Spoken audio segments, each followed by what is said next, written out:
All right, let's go ahead and work through this bell work. I'm just happy to have my iPad functioning again. Yay. We want to know how many solutions there are to this equation. We don't have to get to what the solution is, but if you get to that point, that will tell you how many answers you have. So if we're not sure what to do, go ahead and solve it. But how many solutions are we going to get to this?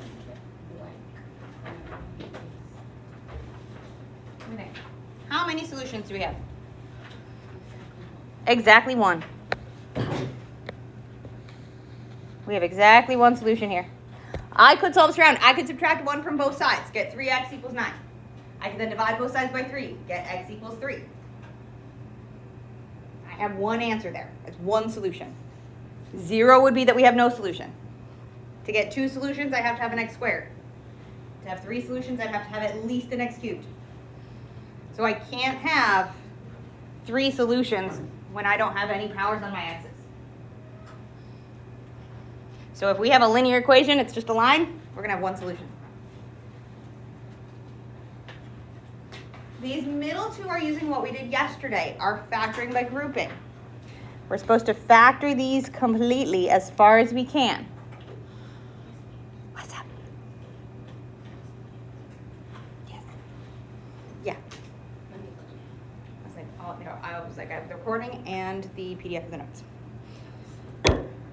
So what we do is that's when we're breaking these up into our 2 different pairs of groups. We pick our 2 groups. Pick our first 2 things, put them together, and our second 2 things and put them together, and we always want to have a plus in between. Because what we're going to do is we're just going to take these 2 pieces and put them together. And we're going to take these 2 pieces and put them together. And you can do that in the line where the problem's written like this to make those, or you can rewrite them with the parentheses on them. I don't have a ton of space up here, so I'm just going to put the parentheses on it. And then we take our GCF of each of these groups. What is shared between 2x cubed and minus 6x squared? What is the greatest common factor? X squared and 2. So a 2x squared. I can take out of both things. So we want our 2x squared. What's left over when I take 2x squared out of that term? X and minus 3. Absolutely correct.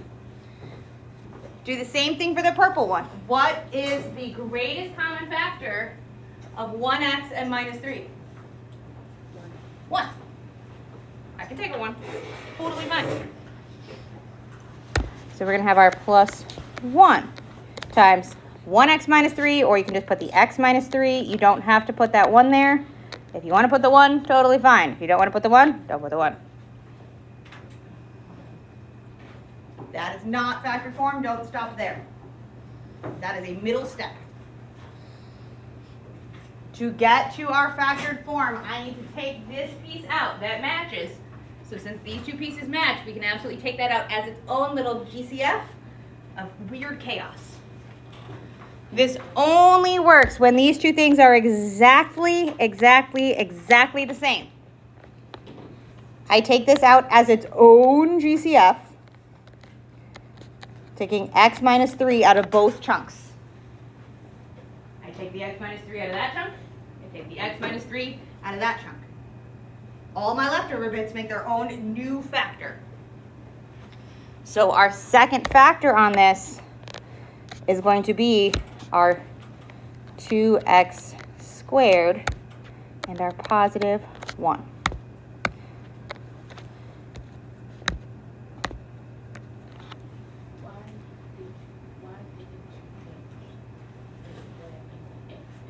Because it's not that I have 2 of these multiplying together. If I had x minus 3 times x minus 3, I would wind up with a much higher degree than we have here. This is kind of like how we had 2x squared. I took 2x squared from here and from here, but I only wrote it once. I'm taking x minus 3 from here and from here, but I'm only writing it once. So it's pulling the GCF the same way. I just only put it once in front. So they kind of like combine together. Can I factor this any further?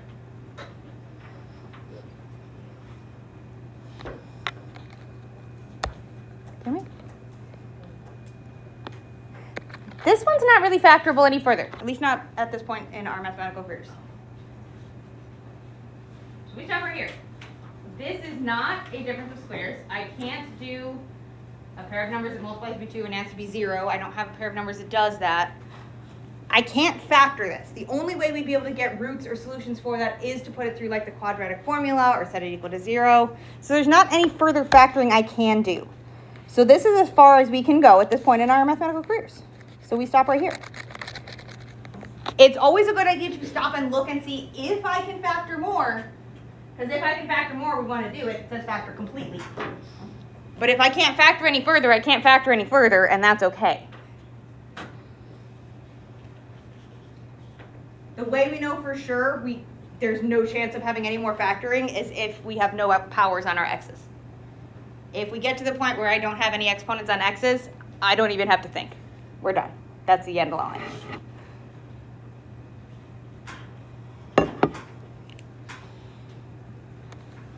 All right. Now that we've kind of remembered how to do that, try that again on the right. I'm going to give you guys a second to take a look at that. Mostly because it's like 90,000 degrees in here and I want to limit. That's my temperature sensor on the exterior wall. Which is a really interesting choice. So you guys want to go and shoot pull back here, please let me know. But it's like 90,000 degrees up here.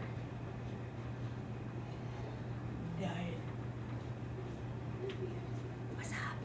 I don't know who said it. Huh?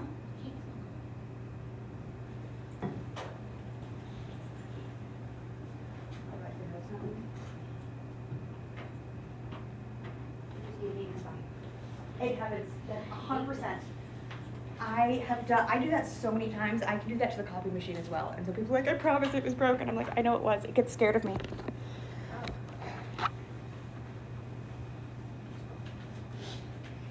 Okay, let's go through it. We're going to break it up into pairs. We always want to keep a plus in between.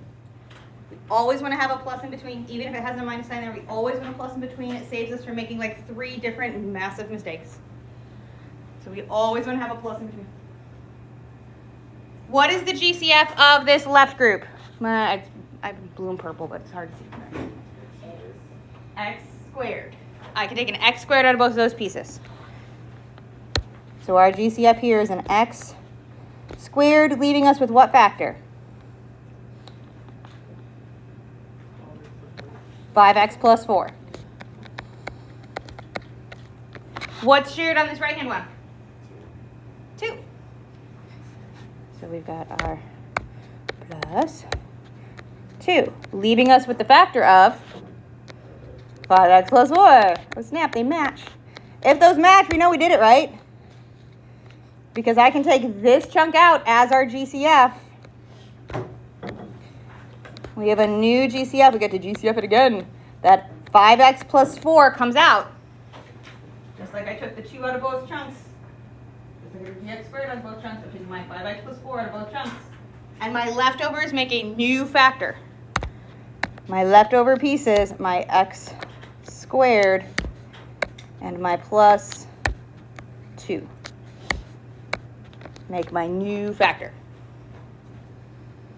Can I factor that any further?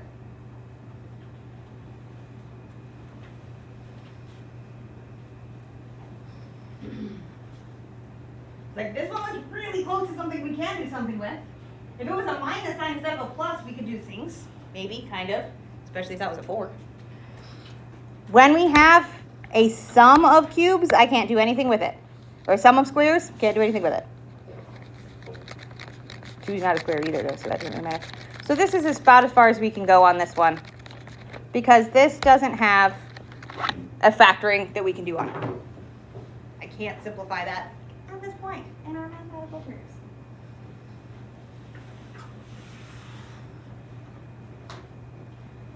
One last question. Super old school review.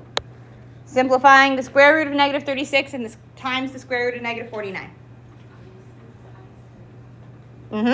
So that gives us, oh, that's not the pen. Our square root of negative 36 turns into a 6i. That square root of negative 49, that's a 7i. So if we take 6i times 7i,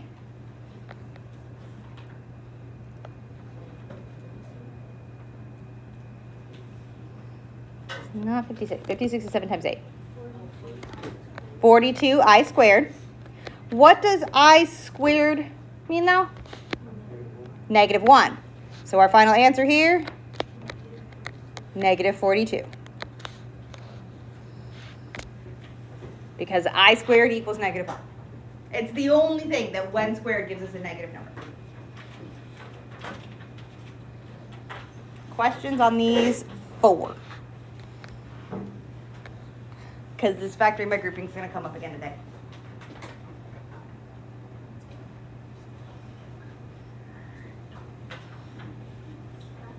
Yeah, here's your pass. Okay, so then we're going to be on page 8. Because we have worked with, that's not a pass, that's a post-it note. My brain is fine. So we have worked with our polynomial expressions, all the ones in the bell work and all the ones we've done so far in our notes packet have been expressions, meaning they didn't have equal signs. They didn't have a like equals 0 or equals f of x or even equals y or anything like that. So we technically could not solve them. We didn't have an equation. We just had an expression. There we go. So what we have now is now I have an equation. I have a polynomial. I've got it set equal to 0. So what that means is we can get all the way down to solutions, all the way down to an x equals, the same way we did for like quadratics, when we would have those. To get down to an x equals, if I had like my x squared minus 4, or x squared plus 2x plus 3, we could get to solutions on them by factoring. Because if I take each of those factors and set them equal to 0, that's how we get those roots, solutions, zeros, x-intercepts, those guys. So in order for us to take one of these polynomials and try and solve it, what we're going to need to do is factor it as far as possible so that we could then set our factors equal to 0 to solve. So we're still going to be needing to use that factoring, and in fact we may wind up pulling in our sum or difference of cubes patterns. We might pull in our difference of squares patterns to factor these fully. So we might have to use a full x and box to try and factor something. So all of our old factoring tools may come into play when we're working with these polynomials. So what we're going to do here to start off is not any different than what we did in the bell work. We're given our 4x cubed plus 12x squared minus 9x minus 27 equals 0. We're going to set this up the exact same way we did before, dividing it up into groups. The equal 0 doesn't change what we do. It's just like a little decoration on the end until we get all the way to the end. What is this? There we go. So I'm going to break these up into pairs. I'm going to take these first two and make one pair. And I'm going to take this second group and make another pair. We always, always, always, always want to put a plus in between our two groups. That stops us from making about 4 different mistakes. I keep saying a different number every time. I believe it saves us from making 3 different mistakes that would be almost catastrophic for all of our factorings. It is not a math law. It is something I'm saying I've seen this happen and it helps prevent it 95% of the time. So we want to split this up to be our 4x cubed plus the 12x squared. Then I'm going to scooch a plus in so that I can write my second group as minus 9x minus 27. If we have a minus in the second to last spot, scooch it inside your group and put a plus. Because plus negative 9 is the exact same thing as minus 9, so I didn't change my equation. But this prevents us from making a silly mistake, like switching a sign accidentally, or randomly deciding to multiply, which are the 2 most common mistakes I see on here, but it also prevents like 3 others as we go through the rest of the factoring process. Our equal 0 is just kind of hanging out over here. He's still a part of it, he's just not doing anything at the moment. Questions on that first step? Questions on the first step? Because now we're going to do exactly like we did in the bell work one. What is the greatest common factor of those two pieces? My 4x cubed and my 12x squared. See what we're thinking? Not the 3, the 4, and the x squared. It was like I saw the thought process on it 100%. I'm like, you're in the right spot. Just slightly off. So I can take 4x squared out of both of those terms. When I take my 4x cubed, I'm going to zoom out just a little so I write a little bit bigger because that's very small. There we go, 4x squared. We're going to be left with just an x here because 4x cubed divided by 4x squared is just x. And 12x squared divided by 4x squared leaves us with just a 3. I'll drop my plus down, it's just hanging out. What is the greatest common factor of negative 9x and negative 27? Negative 9. That is why we want to have that minus sign in there, because we want to make sure we divide out a negative 9, not just a 9. If you left a minus sign in the middle, we'd have to mentally remember that it's a change of sign situation and it's a whole lot. We're just going to take that 9 out in one go, leaving us with our negative 9x divided by negative 9, giving us just an x. And negative 27 divided by negative 9, positive 3. So it switches that to a plus. Right there, that sign, this switch is why we want this. Because I need this guy and this guy to be exactly the same to be able to finish my factoring. If we don't have this plus out here, it's really easy to have this one wind up as x plus 3 and this one wind up as x minus 3, and then we're stuck. Just because we made a mistake. So put a plus in between your groups. If there's already a plus there, great. If there's not, we put it in. Because then we're going to take and factor this guy out as our GCF, just like we did before. So I've got my x plus 3 that I can take out of both terms, both chunks. And then my leftover bits get to make their own new factor. We have our x squared plus negative 9, also known as x squared minus 9.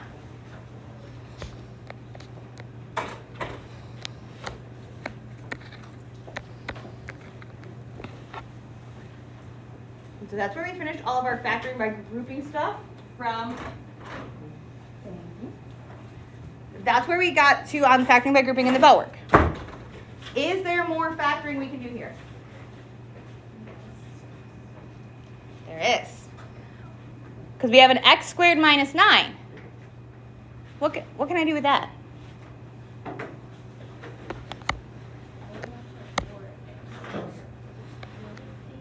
Oh, you're right. That's a 4x squared.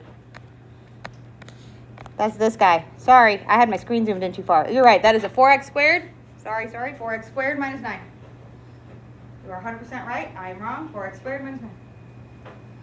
Good call. I had my screen zoomed in and it was cut off right about here and it did not do what it should be.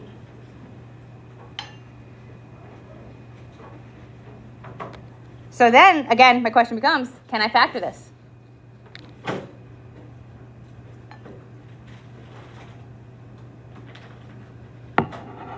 You absolutely can. We can either use x in box, we can use I split the middle, we could use a grouping on this where we split our middle term, find our numbers, multiply to make 4 times 9, add to be 0. Or we can go, hey, wait a second, 4 is a perfect square, x is a perfect square, and 9 is a perfect square. And they're being subtracted. This is a difference of squares. So you could use your difference of squares pattern here, or you can put it through a full factoring. Either way is fine. But we do want to get this fully factored. If you want to use our difference of squares pattern, that means I need to know what as a group squares to make our 4x squared and what squares to make 9. So what squares to make 4x squared?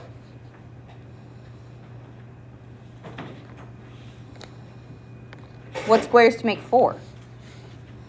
2. And we know that x squared would be made up of x times x. So we can have 2x times 2x would give us 4x squared. This is for our difference of squares. And what number of squares to make 9? 3. So using our difference of squares pattern, which is one of those things that is going to come up over and over and over again, to write that in its factored form, that's when I take and make 2 sets of parentheses. The number in the front goes in the front, my 2x, in both sets. The 3 goes in the back on both of them. And since it's difference of squares, one gets a plus, one gets a minus. If you put it through the full x in box, you will get the exact same set of factors. Our x plus 3 is still going to hang out with it. And our equal sign is still going to hang out with it.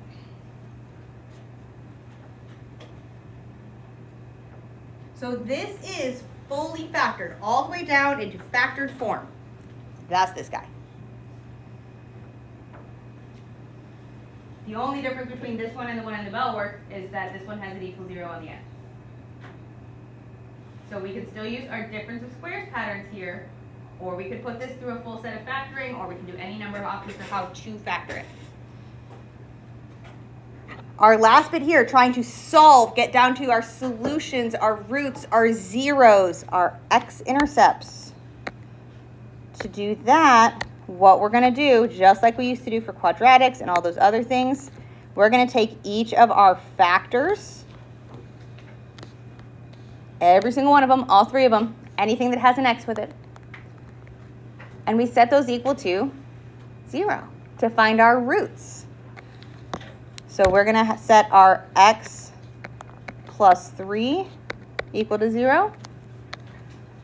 We're going to set our 2x plus 3 equal to 0. And we're going to set our 2x minus 3 equal to 0. And we're going to solve all 3 of these to get our solutions.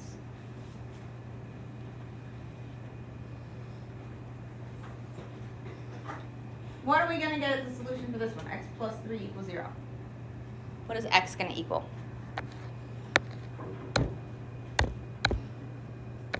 Negative 3. I'm going to subtract 3 from both sides. And we will get that x equals negative 3. On this one, what are we going to do to solve? How do I get down to an x equals? Subtract 3 on this one as well. So I need to switch with the pen. Minus 3, minus 3. That's going to give us that 2x equals negative 3. So what is x going to equal? Negative 3 over 2. And you can put that as a fraction, or you can put negative 1.5, which is what we got. We typed that in the calculator.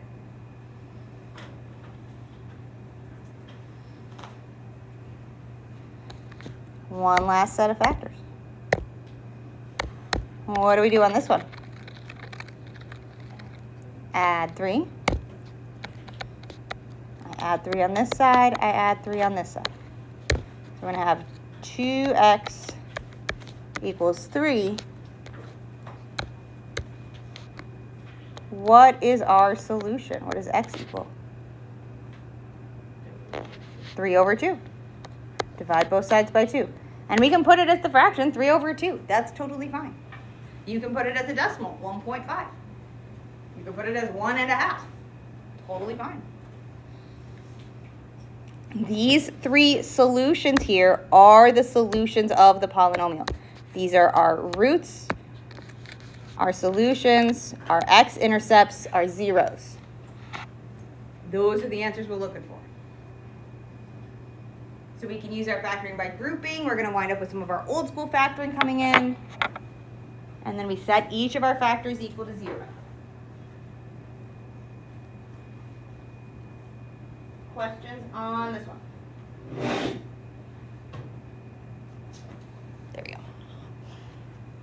because we're going to do another one.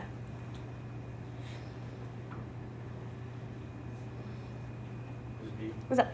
On the last question, yep. How do we end up with 2x plus 3 and 2x minus 3? So that's using our difference of squares pattern, which I don't know if we actually have in this packet. So this is one that we did several chapters ago. You can always like throw this through an x in a box. That is not a laser pointer. You can always throw this through an x in a box, 4x squared minus 9. We also had a pattern back in the day when we were looking at our quadratics, where if we have, I'm going to put it up here by the page number, a squared minus b squared, two perfect squares, I can write this into a factored form of a plus b, a minus b. So if we know that these two pieces are perfect squares and they're being subtracted, so 2x is being squared, 3 is being squared. 2x plus 3, 2x minus 3. First term plus the last, first term minus the last. These two guys. So that's one of those special patterns. You can always, again, run that through the x, where it's going to be a pair of numbers that multiplies to make 4 times 9, so multiplies to make 36, adds to make 0. So we'd have plus 6x and minus 6x. Run that through the box. Or another round of factoring by grouping. Oh, wait, what? And we can go from there. So there's several ways to do it, but knowing our difference of squares pattern is going to be the easier way. We'll practice it again. Foreshadowing. Oh my goodness, how many emails am I going to get today? So many. So we're going to try this again. We'll get to see that part again, I promise. So this one is the middle one on page 8. We've got our x cubed plus 4x squared minus 25x minus 100 equals 0.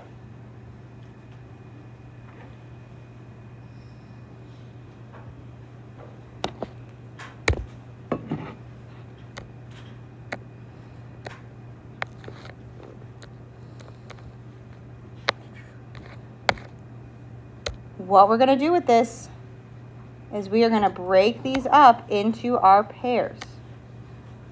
Make this just a little bigger. So I'm going to put these first two pieces together, and I want to put these second two pieces together, and I need to make sure I put a plus in between them. So I'm just going to scooch over that minus 25x and make that have a plus in between. I can add negative 25. It's the same thing as subtracting 25. So I can scooch a plus in. That's not going to change anything. But what that will do is will prevent us from making about 4 different mistakes.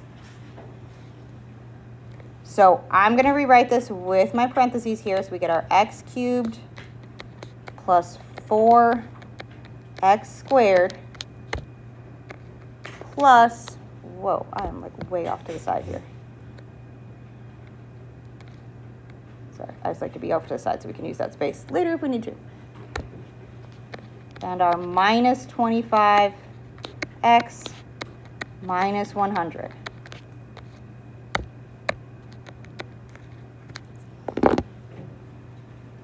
We want to have a plus sign in here so that we remember to put this negative 25 in here, because it's going to play games with our other term if we don't. If we don't put the plus here, it's very tempting for us to go, wait, multiply, and then we start drawing arrows and we have headed the wrong direction. So we put the plus in so we remember that these are being added, and we put our negative sign in so that we make sure we're pulling correct factors and not messing up with signs. Those are the two most common mistakes I see on these problems, is we randomly start multiplying or we accidentally switch a sign.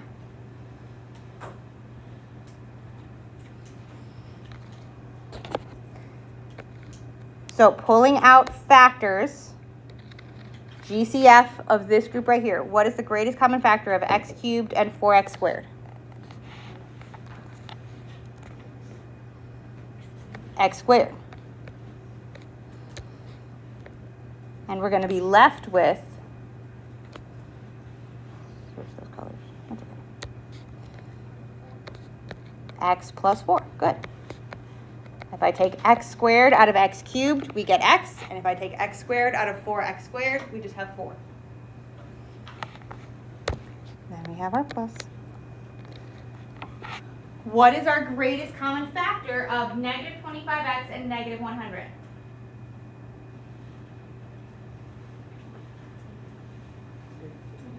Super close. I've heard 25 from a lot of people. Negative 25. We want to take the negative out. I scooched it in here so we could keep them together. This is negative 25 that I'm taking out. Because if I take negative 25 out of here and negative 25 out of minus 100,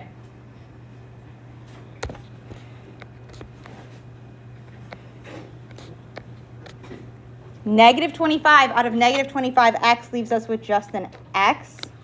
And negative 25 out of negative 100, positive 4.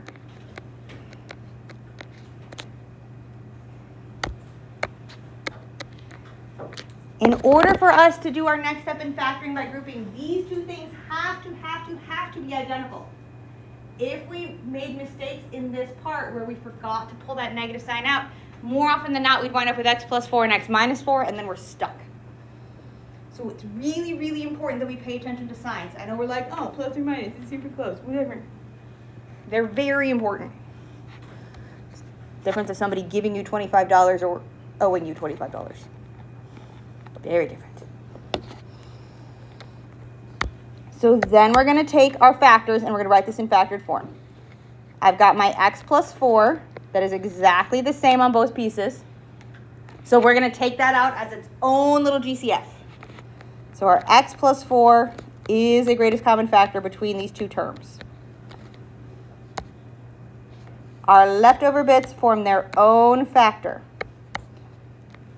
So I'm going to have my x squared from in front of the blue one. And I have plus negative 25, also known as minus 25, equals 0.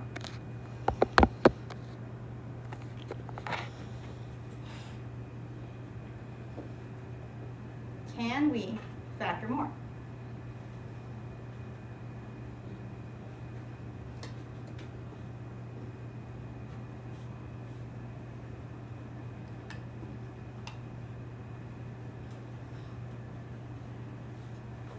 Whenever we get to this point, we should always look and see if we have any exponents on our x's, and that's the one we look close at. There's not a chance I can factor this any further. That is already a linear expression, like that's a line, we can't factor that guy. This guy we need to look close at. I've got x squared minus 25. It is a difference of squares. I'm going to show us the other way for when we didn't spot that, because I know we didn't see that on the last one, and that's okay. If we do not spot that this is a difference of squares, we can always try and factor this old school, where we take our a times c, my a being 1, c being negative 25, negative 25. My b value, I don't have any x's there. There's no x's, so it's just a 0. There's none. Do we know a pair of numbers that's going to multiply to make 25 and add to make 0? Sorry, multiply to make negative 25 and add to make 0?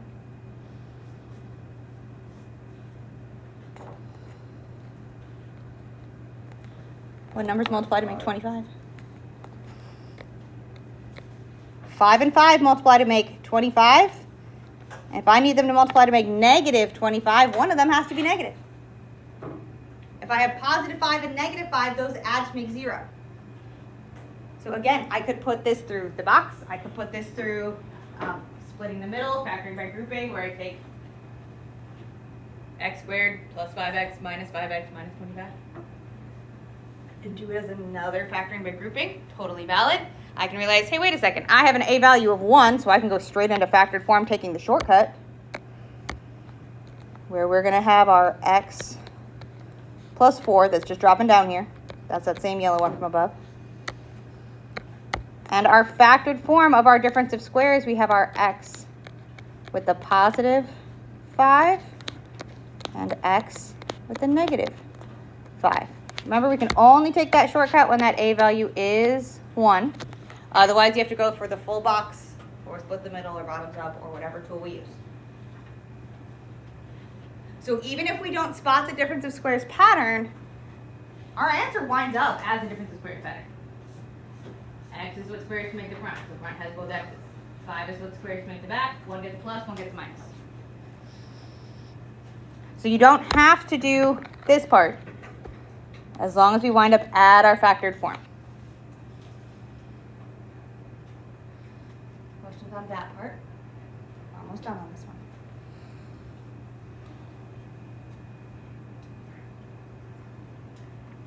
one. Okay. Our last bit is to find our solutions, roots, zeros.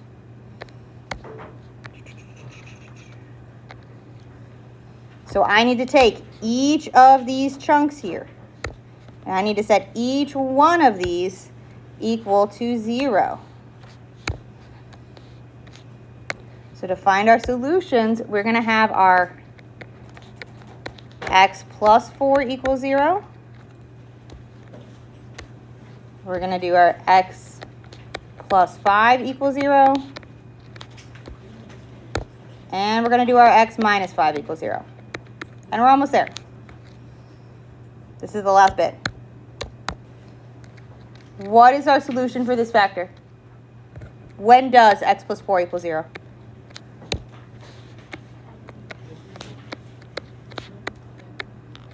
When x equals negative 4. I'm minus 4 from both sides. When does x plus 5 equal 0? What is x going to be here? Negative 5. What about for this last one? When does x minus 5 equal 0? Positive 5. So our solutions are our x equals 5, x equals negative 5, and x equals negative 4. Okay. Questions on this one? Okay.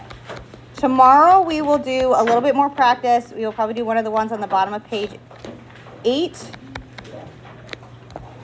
And we are also going to do a little exit ticket tomorrow so that we can have a little bit more of that feedback, and also we're not going to like learn something new tomorrow the day before we go to break. So we're going to do some more practice with these, and we'll do an exit ticket, and that's kind of going to be it. And I'll pass back all your stuff. What's up? The Tuesday, like when we come back. The Tuesday when we come back. Because we should be able to do everything on it at this point. Let me double check it. Because questions 5 and 6 are all about what we did today, finding those roots. And using our factoring by grouping. And we can do stuff on the back, solving by that. And we can practice some of these things tomorrow. We can do our exit ticket early, and we can practice things, do stuff together. But like, we're not gonna do like new stuff. 5-1 is in here.